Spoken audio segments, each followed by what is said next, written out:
Ayan guys, titingnan ko ang aking scooter at ako hininto niya ako kahapon sa kalagitnaan ng aking biyahe. So ayan, kasi nabasa kasi to kahapon, yun ang problema.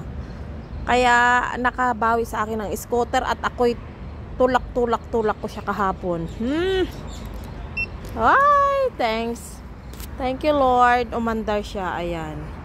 Puti naman hindi ako palalakarin papunta ng bahay ng aking amo. Diyos. Ayan na nga, gumana nga siya. Akala ko talaga hindi siya gumana. So, big thanks talaga, Panginoon ko.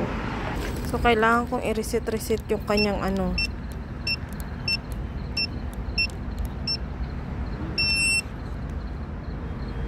Ayan guys, iti-testing ko siya ha.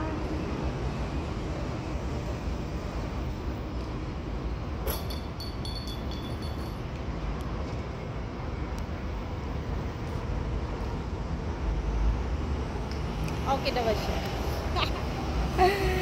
Gumagana siya ng maayos. Ay! Talaga naman. Pahirapan pa ako ng aking scooter.